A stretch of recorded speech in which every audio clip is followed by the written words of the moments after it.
Have you ever built a protection plan for your business? Most entrepreneurs haven't even thought of this question. And it's not because we don't care. But nobody has ever walked us through our own life the way an executive protection team does for the people they guard. I'm excited because this conversation was great. But my guest today, he moved to Hollywood with $43 and a dream. He watched his dad pour brilliant ideas into businesses that made other people rich, and he decided the only thing scarier than risking everything was never actually finding out what he was capable of. So 25 years and 51 countries later, he now protects the world's most high-profile people. And absolutely everything he's learned doing it maps directly into how you're building your business right now. And so today I had the incredible pleasure of being joined by Caleb Gilbert. He's the founder of White Glove Protection. We talked about risk. We talked about trust. And we talked about why the same frameworks used to protect the world's elite are the exact ones that we all need to have in our business. And so if this show lands, my one ask is if you could leave a review. It's how I get feedback, but it's also how the right people find the show. And so this is another episode of the Mind of George Show. Let's dive in with today's guest. All right, everybody, welcome back to another episode of the Mind of George Show. And today, this one I'm really, really excited about. Besides finding out that my current guest grew up literally where I'm sitting and we have so many mutual connections, I'm going to challenge your brain today. And I'm going to teach you how, with today's incredible guest, Gilbert, how everything that goes into personal protection and protecting the world's elite is directly correlated to you and your business and how you build it. Because I am joined today by Caleb. He's the founder and president of White Glove Protection. He is the global subject matter expert in executive protection, 25 years of experience across 51 countries. We're going to get into his story, but he builds executive protection teams for Fortune 200 companies, to families, to safeguarding A-list celebrities. And he has been a self-made entrepreneur since the age of 11. And he pairs his real-world experience plus his academic credentials. He has a master's in global security from Johns Hopkins, and he applies all of that to everything that he does, from protection to mentorship to innovation and service. And I'm really excited to dive into his story. So without further ado, I'd like to officially welcome Caleb Gilbert to the show. So Caleb, welcome to the show, brother. Thank you so much for having me. Excited. Yeah, man, I'm stoked. And I love doing background because we've had to sync schedules because you're too busy out protecting, all these important people in the world. But we nailed it today. And I've been dying to ask you because I feel like every entrepreneur can relate to this, but you moved to Hollywood with $43 in a dream. And most people with $43 in a dream, myself included, would go home. And so I'm curious, what made you different? And how did that develop your mindset around protection? Yeah, well, I'd say Montana grit is probably something I can attribute it to. When things get hard, humans can go one way or another. And, whether it was growing up all the way through my life, if something was hard, for me, it was more of a challenge to do it, to move forward, to find a way. If somebody told me I couldn't do it, that just spurred me on and inspired me rather than dissuaded me from saying, "Hey, let's get this done." You can call it Caleb of old, who said, "I want that mountain." There's a lot of different dynamics that I think play into it, but ultimately, at the end of the day, when something comes into my head and I feel like I'm being led in that direction, if it feels right, if it feels like it's what I'm supposed to be doing, if it's my mission, my calling, there is very little that has gotten in the way, and I'm grateful for that. Do you think, because I get that, I feel like God made me for Montana, even though I was born in Massachusetts, but we live life like that here, right? My favorite thing in explaining this is if something breaks, the default isn't let me Amazon Prime it, because it ain't going to get here overnight. The default here is let me fix it, right? I take so much more pride in the things I have now, but that thing about hard, do you feel like through your experience, that's something that you're born with, or do you think that's a skill that you can train? Do you train that into your guys? Do you think that that's something you can develop? I definitely think that there's a cultural aspect to it. Mm, But you look at mindset being everything. You look at Montana, big sky country. Big sky means big possibilities, wide open canvas. But it also means it's a dangerous, wide open frontier that is filled with pitfalls, filled with you can go astray. With all that big sky, what direction do you look at? Like literally, you don't want to look the wrong way because you might miss the boat. In what you're called for. And so I think that yes, culture plays a big aspect into it. When we inspire people to be the best versions of themselves, that instead of telling them demanding performance, that inspires performance. When we're inspiring people to be the best versions of themselves, we're taking our limitations out of it, and we're enabling them to them fulfilling their true calling, their true creativity, using their brain rather than submitting them to ours. mhm. I actually love that frame, and I think it's so applicable even as a lesson for entrepreneurs listening. Like, we talk about Montana, and one of the things I love about Montana is Montana reminds me daily that I could die in an instant's notice, right? Like, Yep, yep. it inspires this. Like, I end up hiking up a glacier in the summer, and then a snowstorm rolls in. I'm like, am I prepared for this? Or there's a grizzly, or there's a thing. But there's that healthy respect that comes from that Mm, fear. And I love yeah. the way that you said, you know, basically your environment will either inspire you or demand you. Mm, And I think for entrepreneurs listening to this, it's also an opportunity for us to look at what Caleb talks about culturally is like our environment, like who we're spending our time with, what mm, conversations are we having? Are they demanding something of us? Are they inspiring us? Like, are they mm. leading us to that? And I love the way that you said it. And I'm curious too, because when I was 11, I had a paper route, but it was to buy candy at the store, right? Like, that was it. Like, I was going door to door, riding my bike around, before we had to, check in all the time and helicopter parenting. And I was like out just, trying to make money. But you like identify as an entrepreneur at age 11. And I'm curious if starting that early and really, really leaning in at such a young age, if you could look back now, do you think that positively influenced you and helped you build a relationship with like risk and trust because of experience? Absolutely, absolutely. If I really look back, I started delivering papers as well.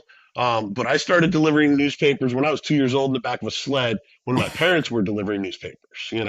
Grew up in a very simple house, very simple household. My dad was a serial entrepreneur, and made a lot of money for other people. Mm, But he constantly coming up with good ideas and constantly coming up with the latest, the greatest, and all that. And so, growing up with that, I saw the vision, I saw the strategy.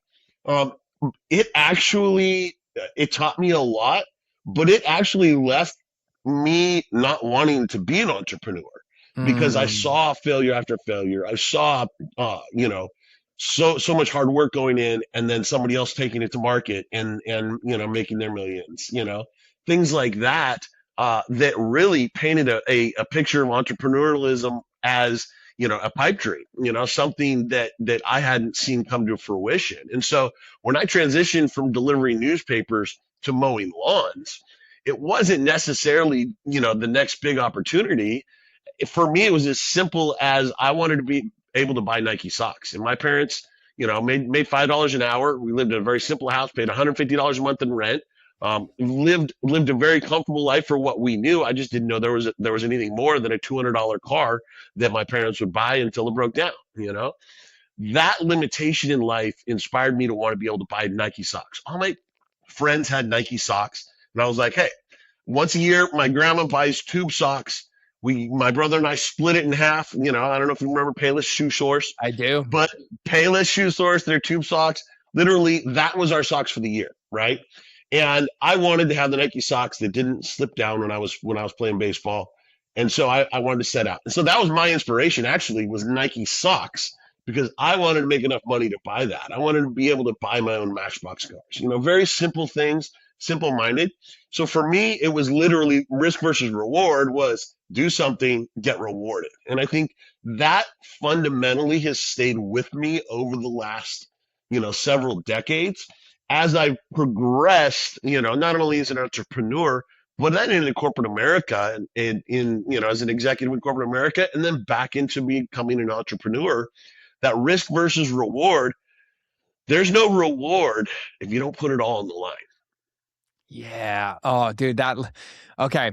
We're already like, if you're listening to this is probably going to jump all over the place because I have a background in what Caleb does when I was in the Marine Corps. And also, I love this conversation, like, and about risk. And I think this is what I want to ask you before I even ask about personal protection. But I think, when you talk about mitigating risk, there's things that you do in security, right? Which is, how do you mitigate risk without impending or impeding on someone's preferred lifestyle, right? I think as Yeah, entrepreneurs, we all feel that, right? We are building something, and then the more that we build it, the more we actually feel like we want to protect it, but we want to do it without suffocating it. Like, what made it great absolutely. or what allowed us to be agile. So, like, how do you approach that, and how do you find that harmony?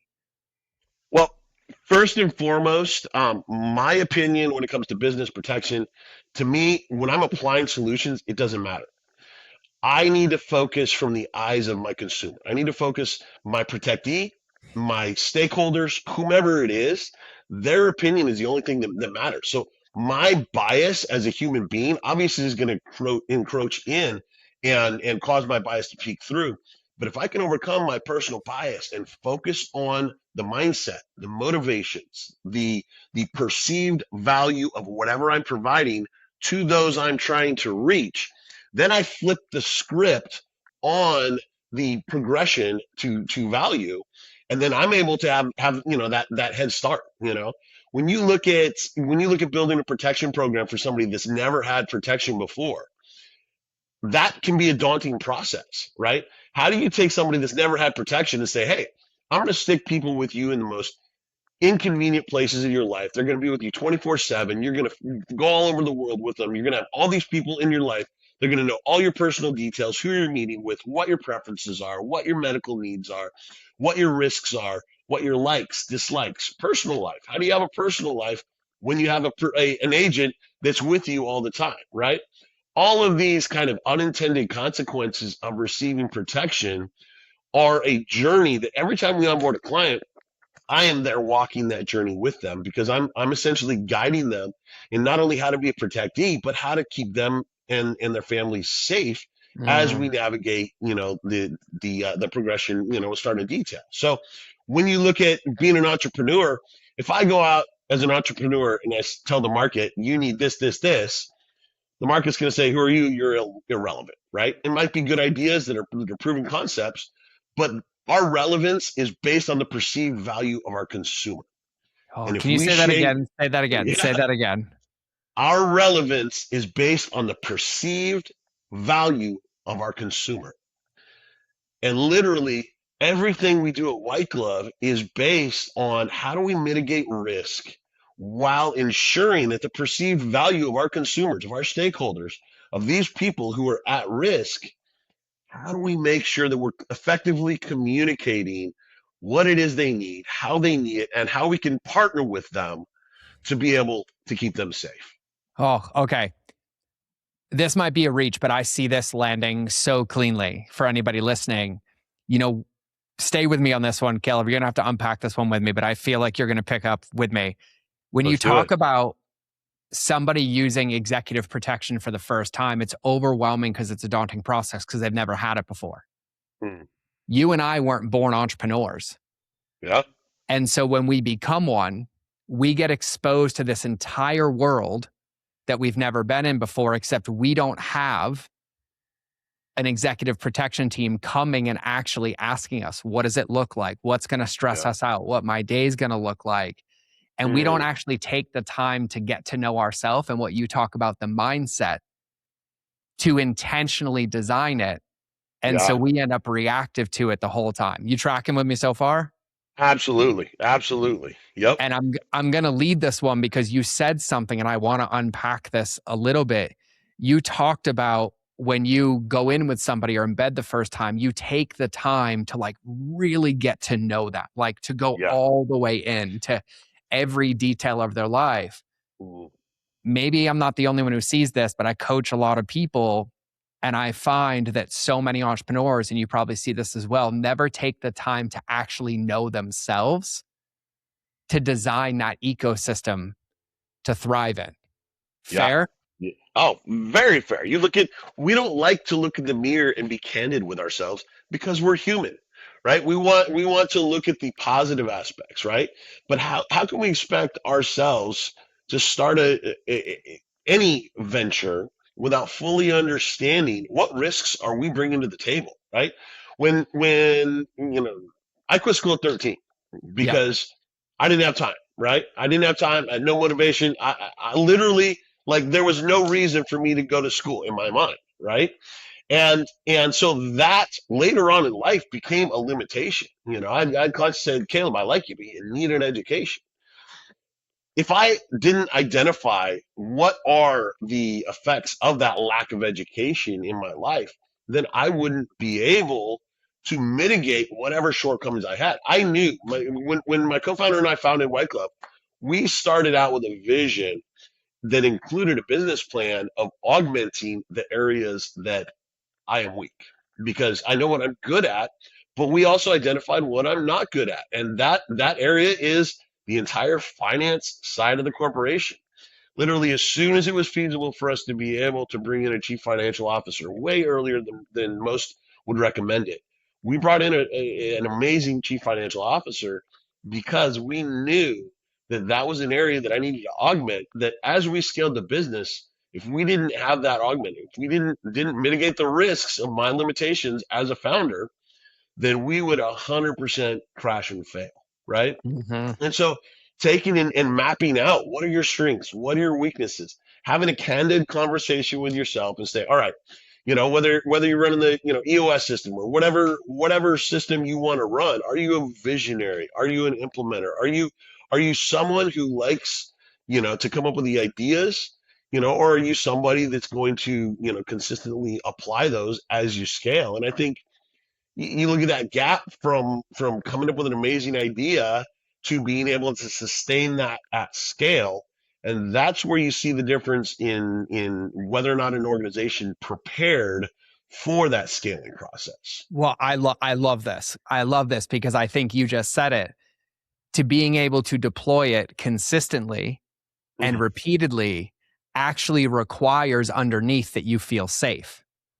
Absolutely. Yeah. But you can't feel safe unless you know yourself, because without knowing yourself, you can't actually plan for or mitigate risk to be able to play in that bucket. So we end up with a ceiling on ourselves all Yeah. the time. Yeah. And I Yeah. think what I want to ask you, because you protect some of the world's best, and I think that there's something for people here, is I think that there's a big difference between somebody who feels safe and somebody who is safe. And I Absolutely. think a coping mechanism that I know I had as an entrepreneur was convincing and gaslighting myself that I was taking risks when in actuality, I was keeping myself in a comfort bubble. Yeah. And Yeah. so, because you're an entrepreneur, obviously, but you're also protection at the other end. Mhm. What is the difference for you between someone who convinces themselves that they're safe, but is actually safe? And why does that matter for like how we do business or how we lead people?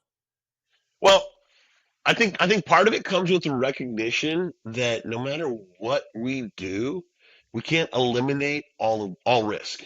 There's no way to be completely safe, right? Whether it's Trump, whether it's Putin, whether it's whatever protecting you want to put out there, there is no way for that person to be 100% safe. So us as an entrepreneur, we have to have a candid conversation with ourselves and say, there is risk involved in this. Do I want to put stop gaps? Do I want to put safeguards in place? Or do I want to say, I believe in this, I believe in the plan, we're optimizing the plan and go all in. And I think that is the difference also, with some people that I've seen that have started that were like, oh, I'm going to go all in, and they're 60% in. They have that 40% safety net that is there.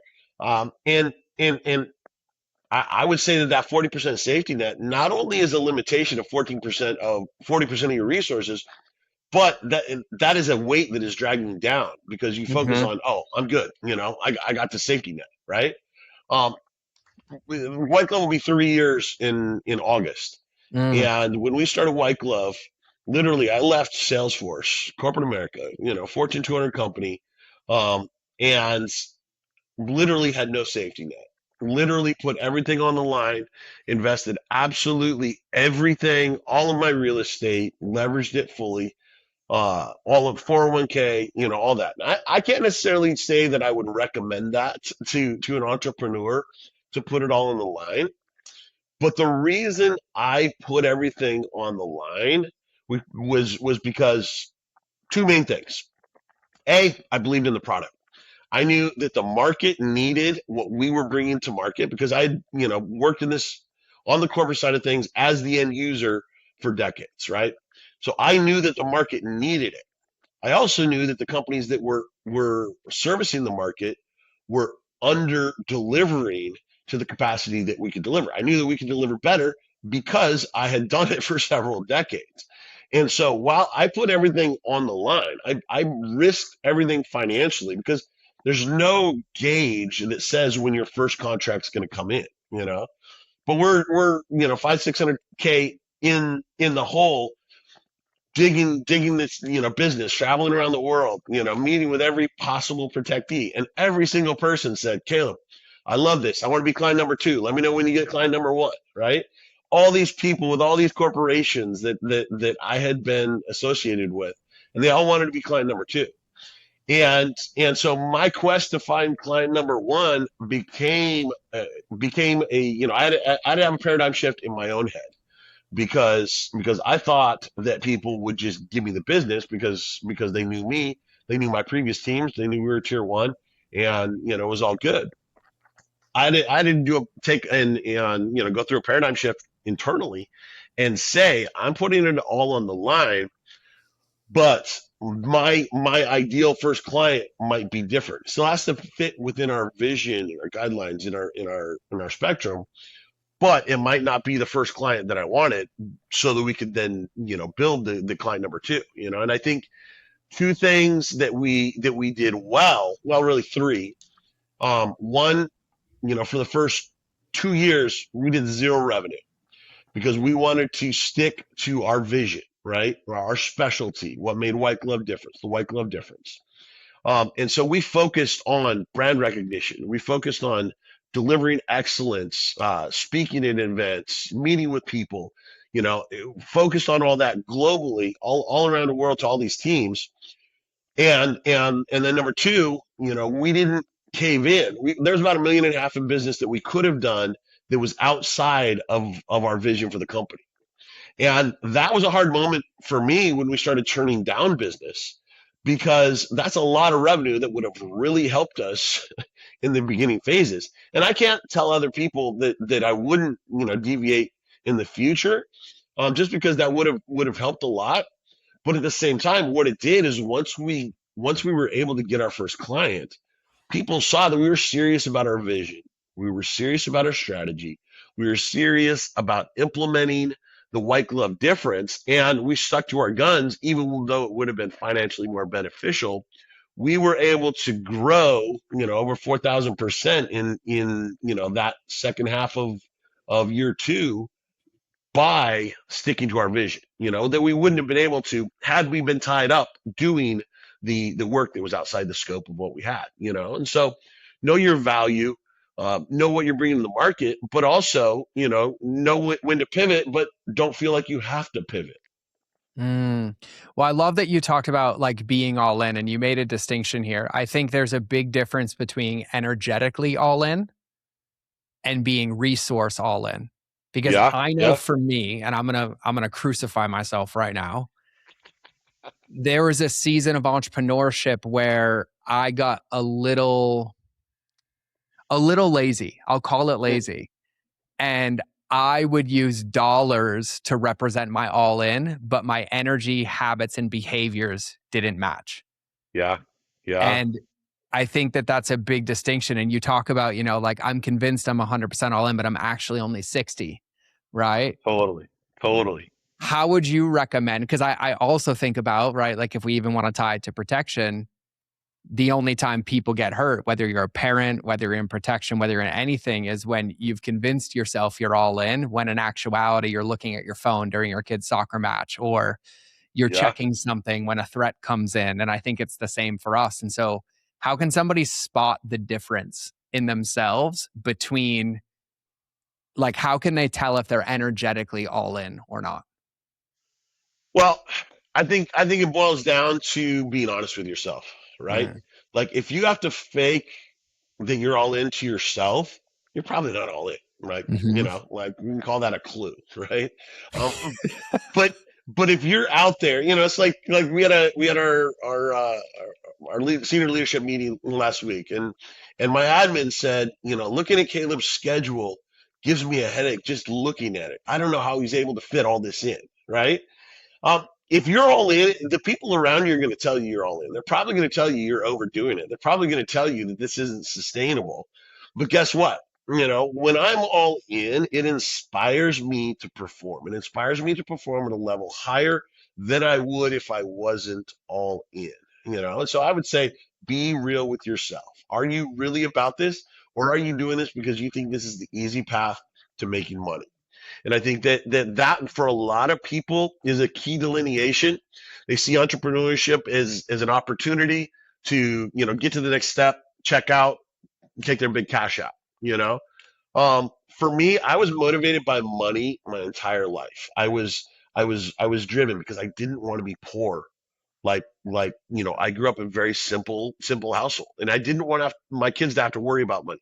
I didn't want my kids to have to worry whether or not they could buy a pair of socks if they wanted a pair of socks, right? And so I was absolutely driven and obsessed, I would say, with not making money, but being comfortable enough to where I didn't have to worry about it. And that's a key delineation there. But in 2020, I was working at PayPal. I was head of security for the CEO, and I had a conversation that changed the trajectory of my life because literally said, Caleb, whatever you do, don't base your future on money. He said, if you're doing what you love, if you're operating at the highest level that you're able to operate, don't let the dollars dissuade you from chasing what it is you think you're supposed to be doing. You know, and that for me was kind of a gut check, because it was like, all right, I had made decisions to change, locations and change different things based on, getting me financially ahead. And I'm not saying that we don't want to do things because it's not, finances. Don't get me wrong, right? Like we all need to make a buck. We need to be financially responsible. We want to invest so that we can, have the future of our dreams. But what I'm saying is if you're motivated, driven, if you're all in, the money will come as long as your vision, strategy, execution is in line with what the market needs, then it all falls in. It just might not be as easy as, the guy in the infomercial said it would be. Yeah. Amen to that. And I love that your distinction on the money, because when we're motivated by the result and the result isn't ideal, we lose that energetic buy-in instead of the excitement of like, what's the gap? How can I Yeah. improve on this gap? How can I bring it? And you even talking about that with White Glove and like what that first 2 years were like playing the long game. You're like, okay, didn't get client one, but I stuck to my vision. But how do I reinvent myself within that parameter? And then Yep. what's the next one and what's the next one? Which ironically, even for me, I always have to remind myself of like, just remind myself of what it was before I was an entrepreneur. I didn't know how to do any Mm. of it. And yet I Yeah. found success.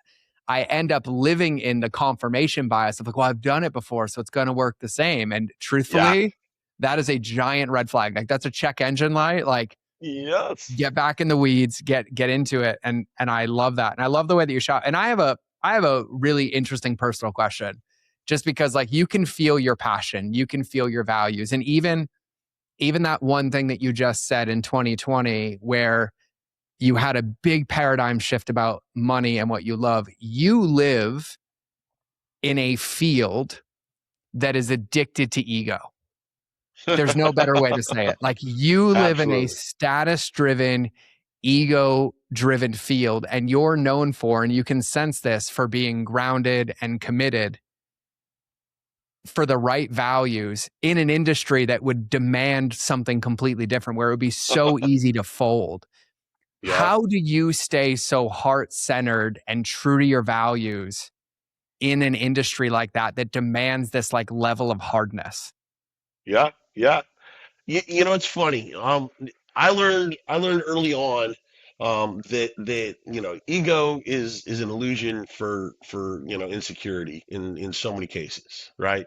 And as I got to know, whether it was celebrities, whether it was founders, a lot of their most insecure moments were moments that I shared with them, and I was able to come alongside them and just augment their confidence, right? And Mm. so I see my place in life as being able to come alongside people, build them up, inspire them, help them grow, and the results have been amazing, right?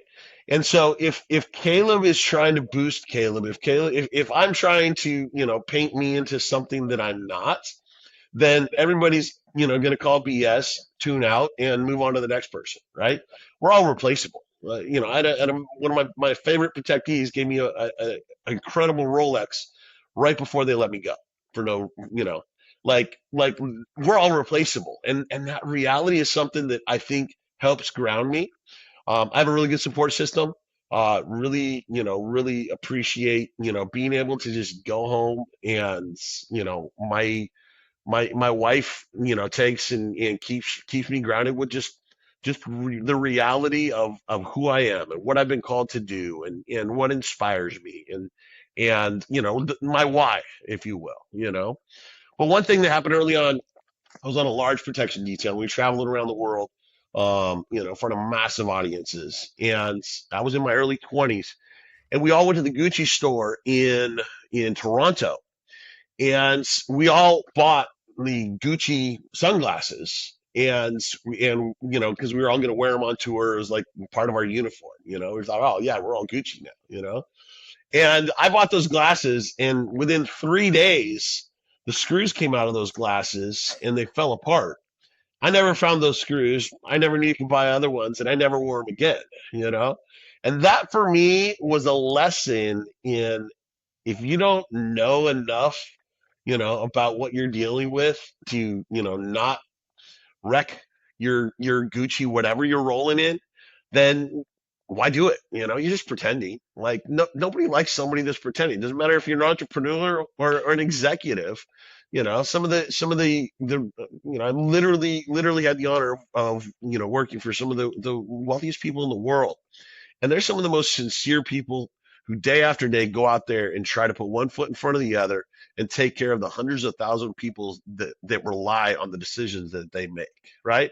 So as entrepreneurs, if we're out there trying to put one foot in front of the other, if we're trying to stay real, if we're trying to help the people that are walking in our footsteps, then not only does that give us more validity, but for me, that's my why. That's what inspires me. We created White Glove to develop the next generation practitioners, and I'm reminded of that every single day.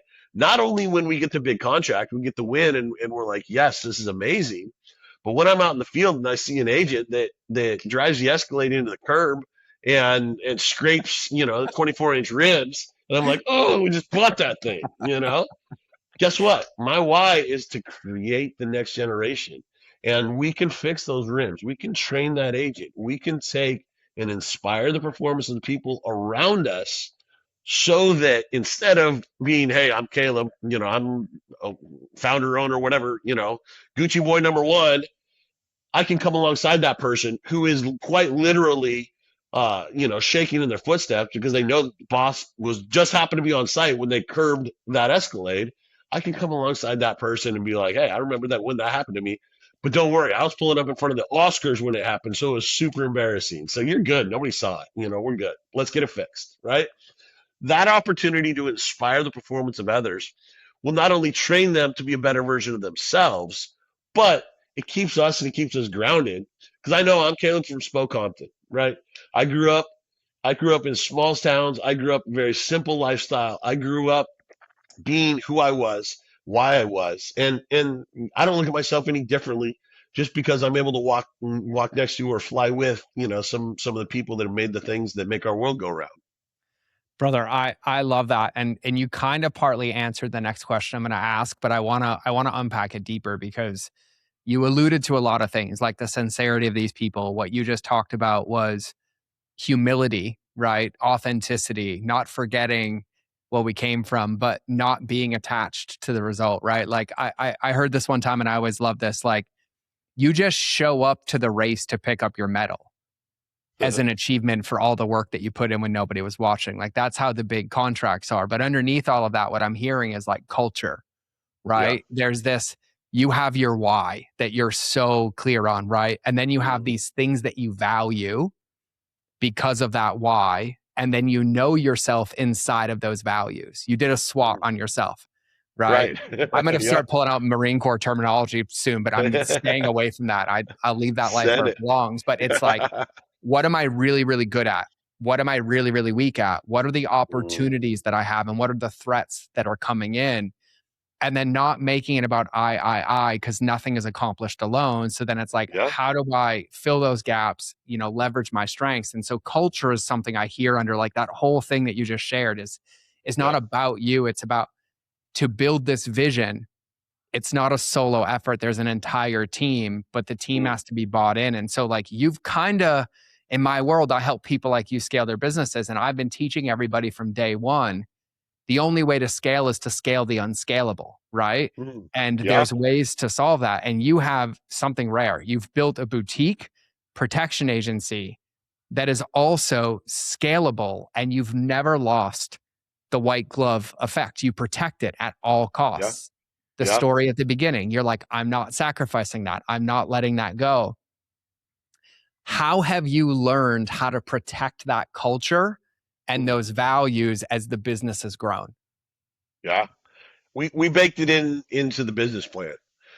We knew when we started that we are in an industry that is built to please the shareholders, and that's it, right? And so with that luxury of being the only shareholders, we walked into the room with a different conversation and said, we are here to develop the next generation practitioners. We're building our entire business plan around it, training plan, profit sharing with the agents. Everything that we've built has been customized for the white glove difference. But what we've done is we've created it to where our culture, our values, our core pillars are a direct reflection of the culture of each protectee or corporation that we're working for. So not only do we have our culture, but we customize each and every team that we develop to the culture, the preferences of each protectee. And so look at the nuances of that. The curation process of building these teams is literally just that. Because you're not talking about, oh, is this person qualified to go on this team? Is this person a director that would fit well with this team and that has the level of competence? Competence is the baseline, and then we're going to interview 100 people that have that level of competence to see out of those 100 people who has the cultural fit to be able to interact with this specific protectee. When you're talking about billionaires, when you're talking about, world leading corporations, there's nuances with every corporation that if we don't fit the cultural aspects of it, then it'll work for a while, but it's not going to work long term. And so that's how we've done it is our DNA is baked into everything gets customized based on the core principles based on our core, but it's then customized. It's not a generic solution. And I think in this world of big box stores and generic solutions and the TikTok model of replicate and mass produce, we stand out as a company that 100% we only want to get to be a certain size. And once we're at that size, we will not accept customers beyond that. We do not want to scale beyond a certain level because I know that the white glove difference is not scalable above that level. How do I know that? Because I've seen other companies that have tried to do the same thing that were my vendors in the past and they exceeded that level and they were not able to maintain that same level of service, you know? And so if somebody as an entrepreneur wants to be a differentiator, if you want to, you know, be that paradigm shift, stay true to your values, but also know your limitations with being able to sustain that value, right? Like you look at mitigating risk, true risk is mitigated over time and distance, right? Yeah. Same thing for success. How do you measure success? Because success at year number two was vastly different than success is today. Yep. And for me, pursuing success, you know, I have to constantly calibrate that, but it has to stay in line with the vision, values, and the foundation that has been able to deliver that to us. Yeah. And I'm a simple guy. Remember, I was a Marine. So, like, I ate crayons for a living, Right, right? right. So, Green here's my ones are better. here's my simple analogy, and I'm sure everybody listening, because you just nailed something that I think is so huge, and you have to have that awareness. What are your strengths, but what are your limitations? And you just said this. I don't want to ever scale to a point that it breaks the experience that I value, that is our culture. Yeah, And I think yeah, about this all the time because, like, let's say you go to a food truck park, and this food truck always has the line, and everyone's there and like, I want to open a restaurant. But then they open the restaurant and it doesn't succeed. It's not because the food is any different. It's that the experience went down and you don't have that same feeling because there's absolutely. things as you scale, but you have to earn the right to do that. Because what you are doing, though, like the coach in me who does this, is like you building those lower level leaders. There's going to be somebody underneath you that's a better Caleb, that's going to be like, no, we can expand because I'm going to protect this over here. And when they're bought Right. into that culture. And so I love that. And I wanted to just give a simple analogy to, because I'm the guy who helps everybody scale, but everyone's like, I'm so ready. And I'm like, actually, the garden has to be toiled and fertile before the blessing can land. It doesn't come after. Absolutely. Yep. And so Yep. I love what did you say, with time and distance, for Yeah. mitigating Yeah. risk.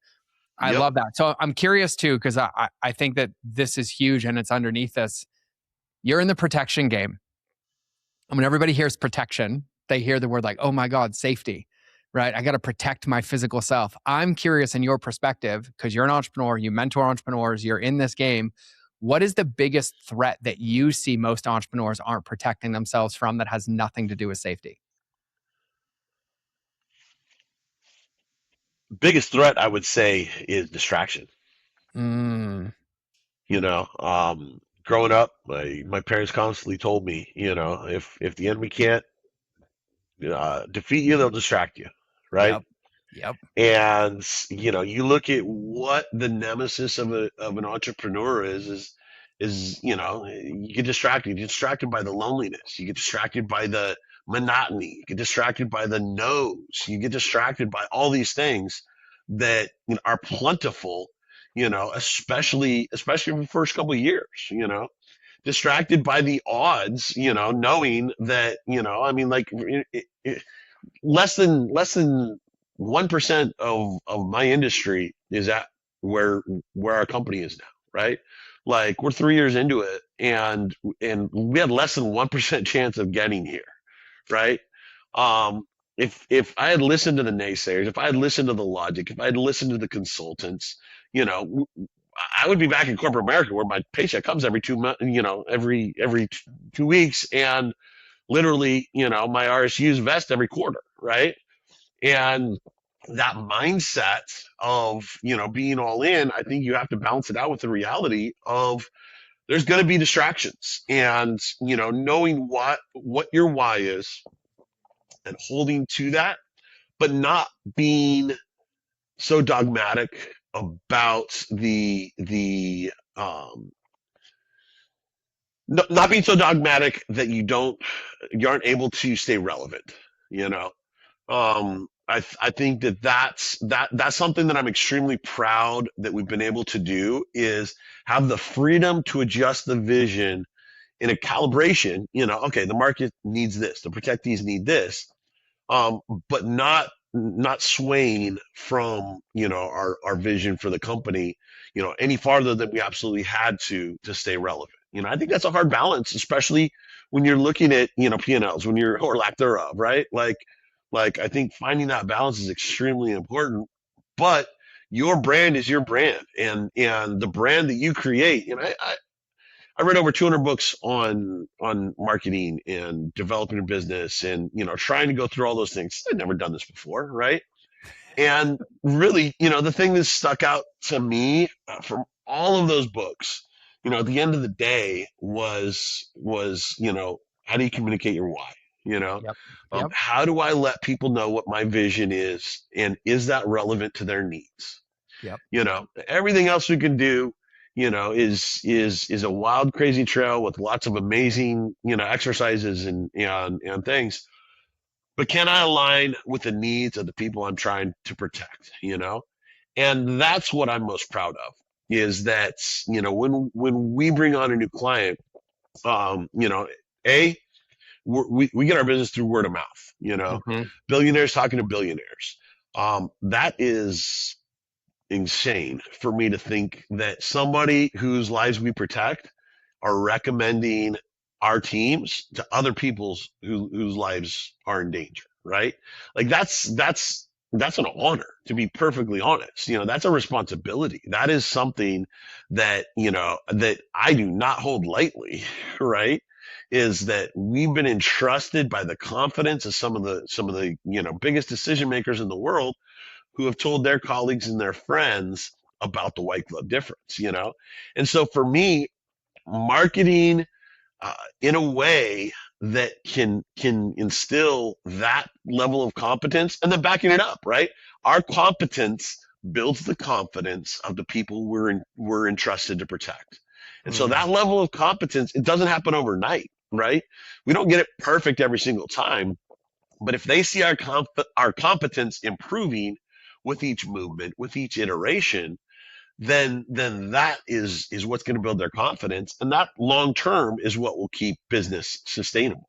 Well, because I loved that answer. Love that. For everybody listening, hit rewind, because there couldn't have been a better answer than distraction, because the opposite of distraction is focus. Yeah, The yeah, more narrow you are focused, the more reps that you put in to get competence, the more of those reps in that focus is what builds confidence both for you and the person you're serving, which is what builds reputation. yep, That reputation is how people feel your mission, vision, and why, and what leads to referrals. But if you're only putting one rep in a week, or there's this idea or this book or this thing or that, what we're missing is we're missing that implementation, right? And I got to yeah, give Gary Vee credit. Sometimes I don't like doing it, but you nailed this, is when you were talking about dogmacy. He said this years ago at a dinner I was at with him. He said, if you're romantic about how you do business, you'll go out of business, huh. right? And my partner says this all the time. Bless her heart, I love her. She says, you can either be right or have results, There we go. but it's not both, right? And what I love is, like, be right about the vision, be right about the why, but don't try to be right about the how, because you have to reinvent it to match the market, to match your Yeah, team, to even match your capacity, right? To match yeah. your schedule, to match those pieces. So I love the way that you answered that. And I'm going to ask you a question, because what I love is in your bio. Yeah, I think you said this, or I read this somewhere. I saw it. You basically said there's 3 words to describe your career. It was grit, precision, and heart. Huh. And I love those. I'm curious, in your experience, which one do people underinvest in the most? I would say, I would say grit, because it's not really fun, right? It's Mm, not a fun area to develop, right? It's hard. yeah. It's lonely. It's the grind is the grind, right? And unless you're building that resilience that only comes from failure, right? Unless you're building that true grit that is, not based on, nuances, that's based on reality or lack thereof. I think that is something, that takes time, and we don't, we're humans. We don't like going through the, ice baths and uncomfortable things that will bring results that we can potentially help us, right? But until we until we go through those hard situations, until we go through those dry periods, those periods of where you just have to grind your way forward and stick to it and develop that level of resilience and self-confidence and maintain the passion when there's no passion to be found, right? That I would say, is definitely something, especially for entrepreneurs. When you look at, the foundation for many entrepreneurs is a vision that's filled with glory, filled with success, filled with bright lights, Hollywood and all that, right? Um, the reality is, I have no idea what the statistics on it would be, but the reality is a lot of it doesn't work. A lot of times you're not going to hit a home run, even if you're a major league ball player. And so, um, for somebody that wants to be an entrepreneur, you have to factor failure as part of your recipe for success. Yeah. And I'm grateful that many of my lessons, as far as in the strategy and team development, and a lot of the things that really have led to the white glove difference, I learned when I was a full-time employee. So I didn't suffer, financially. So I think that definitely helped us a lot in our road, to market, if you will. But the reality is we don't come up with the winning formula every single time right away. Yeah. And having that grit and being able to stick with it and just know who you are, but also you're the only version of you. No, nobody told me that, right? I grew up in a simple lifestyle, moved to Hollywood, 43 bucks to my name, and I was irrelevant to everybody around me, Yep. literally knocking on doors, and they're like, "Who are you? Why would I want to pay you to protect anybody?" And I looked in the mirror and I was like, "Yeah, why would I want to protect? Why would anybody want to pay me? But that developed resilience in me because I just kept on knocking on doors. I worked for 29 different security agencies, investigations agencies, protecting anybody that I could protect. And that developed in me, a level of grit that I think I got from my mom's side of the family. She's always, that Montana spirit, if you will, along with the passion, from my dad's side, because once I get an idea in my head and I know it's the right thing to do for the right reason at the right time, the grit kicks in and I keep on grinding. And I think that, when I had to reinvent myself in Hollywood, being nobody, quit school at 13, literally, no licenses, no certifications, nothing, being able to develop myself into somebody that a celebrity would want to hire, Hmm. that took some grit, right? Yeah. Nobody gave that to me. Nobody gave me that chance. I had to do the work. I had to put in the time. I had to put in energy. I worked 36 hours straight. I would work 3 months on end without a day off just to get to the point to where they had the confidence that I could actually put up with the needs of the job, right? And then reinvested in myself. I reinvested everything for my first 3 years in the industry. I lived on top ramen and bologna sandwiches, literally reinvested everything in training, all my, weapons platforms, everything that I needed to be able to be the agent that I wanted to be. I had to invest in myself. Nobody did any of that for me. Same thing when we started White Glove, I still don't take a salary from White Glove because we're reinvesting so that we can scale without the financial burden of having to use our lines of credit, right? Hmm. Thankfully, we're in a position to where we have it, and that's been amazing. But I'm still reinvesting in White Glove so that we can continue to scale in a healthy way and be financially viable. Now that's something that I learned from when I started my lawn service, because I bought my first lawnmower. It was one of those rotary motor, no motors. It was a rotary, just push mower, and that I paid $1.50 at a garage sale for it, and that was the first piece of equipment I had. And then I saved up enough money to buy a mulching mower, and then I saved enough money, as I earned it, I just reinvested, right?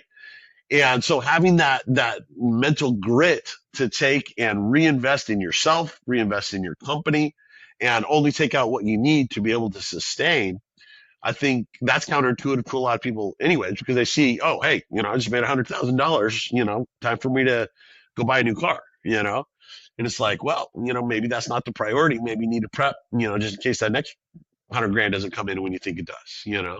Dude, I love that answer. I love that you said hit a home run, because we forget that some of those dudes get paid $100 million to only succeed 30% of the time. Exactly. Right. And like Exactly. it's such a good one. And that doesn't even mean they're scoring a run. That's actually just getting on base, which is Yeah. making progress. Right. I love that. Yeah. I love that answer. And, I got to start landing the plane, but this will be one of many, I'm sure. And since we're neighbors and you come visit all the time, but I want to kind of put a bow on this. And I'm curious, right?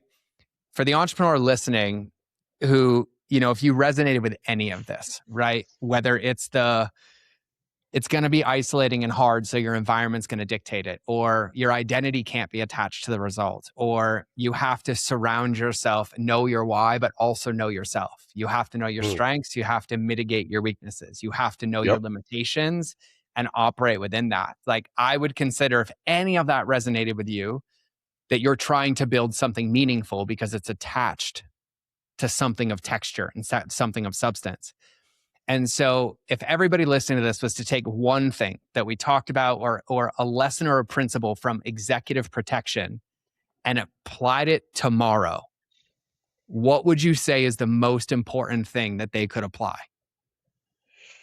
So, executive protection has hit the spotlight lately because of the reactive nature a lot of the protectors out there, right? Reacting post incident, post threat. We've received a lot of negative attention. And I think that much like executive protection, having a proactive posture in executive protection is literally the key to mitigating risk. It's literally the key to getting ahead of bad actors, of nefarious individuals, and being able to actually protect pre-incident. Same thing comes with entrepreneurs, right? You need to be proactive about knowing your strengths, knowing your weaknesses, knowing your limitations, not using those limitations as an excuse, but saying, hey, I need to augment in this area. I need to learn more. I need to develop.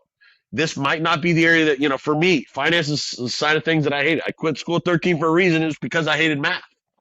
So literally, I had to drudge through those first several proposals, work through, bring in outside consultants, and focus on mitigating the limitations, right? But if you can be proactive about that, there's no better winning formula than somebody that knows their product, knows their audience, knows the solution that they're bringing to market, and proactively goes out there with the solution that nobody else has brought, because nobody else is you. Nobody else has your brain, your context, your understanding, right? So I used to go around with imposter syndrome all the time. I thought that, because 86% of the industry is prior military or law enforcement, I wasn't going to be the same agent because I didn't have that background. I wasn't a Navy SEAL, all that. Well, guess what? As soon as I figured out that nobody else has my background, my mindset, my vision, my strategy, that's when I started excelling. I think for entrepreneurs, that's the difference between succeeding and succeeding at the highest level, is if you allow your strength to be your secret weapon of choice, you focus on the solutions, you are not limited by your limitations, but you're inspired to push through them, then take your product to market, take your vision, take your strategy, find a better way to do it, be a better version of yourself.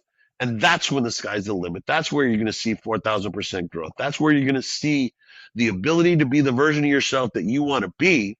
And maintaining that unquenchable thirst for excellence means constantly being able to hit the refresh button, right? If I'm staring at yesterday's screen with today's agenda, it's not going to do me any good. Don't be afraid to hit that refresh button. Your framework's the same. Your operating system is the same. Your vision, your strategy. But don't be afraid to hit refresh, bring it to market, be the best version of yourself, and don't let the people who don't know what they're talking about tell you you're going in the wrong direction. Obviously, they don't know because they're not you. I love that answer. I normally, at the end of the show, do a wrap, that's the wrap right there. That is the wrap. And so I am curious though, because I forgot to ask this earlier, like where is the best place for people to connect with you? Whether they want to ask you a question, they want to say thank you, they have a security question, they want to see what you're up to. Like where is the best place? Yeah, can get in touch with me through LinkedIn's the best, Caleb Gilbert, or LinkedIn /EP Caleb. You can see me on that, or whitegloveprotectiongroup.com or whitegloveprotection.com is our website. You can click info and that'll get to the office, and then the team will forward any emails to me. Happy to help in any way possible. And really appreciate the opportunity to be here. Brother, I literally could talk about this with you all day. And for everybody listening, we'll have it linked in the show notes. But even maybe if you're not ready to hire for executive protection, I bet you Caleb would love the conversation, to know what landed, to know what resonated, since you've heard it in. Like Absolutely. he loves sharing all this and shares the same spirit that we do. And so, yeah, brother, I just thank you. I thank you for your heart, for being an example, for doing it the right way, for walking it, for talking it, and also for sharing it so openly with everybody listening. And so a lot of wisdom, a lot of knowledge, and I have a page full of notes in front of me. And I was like, thanks for the reminder. Yep. Thanks for the reminder. Yep. Time to get back into that. And so, for everybody listening, I say this all the time, but I mean this. It's like, what's the one thing, right? Like, it's fun to think about this. It's fun to have these ideas and to have these pieces of clarity. But as Caleb said, the biggest threat that we all face is distraction. And so what makes this one different? What can you do from this episode and apply it today or apply it tomorrow? Maybe it's assess yourself. Maybe it's ask a question. Maybe it's lean into my strengths more. Maybe I haven't used my greatest superpower, which is myself. And Yeah. the only person who can make me use it is me. Maybe it's grit. I know for me in this season right now, it's grit, because I thought I was done. I'm like, I'm 43. I got my son. And I'm like, nope, it's a season of grit. Let's go. Yeah. Right. Yeah. Whatever that is for you, let this be an invitation to take action on that today. And if I can support you, you know how to get a hold of me. If Caleb can support you, everything will be linked in the show notes. But most importantly is that you support you and you do something with it. And Yeah. so this is where we're going to land the plane. You will either see me in the next episode or you will hear me in your earballs. But either way, we're out.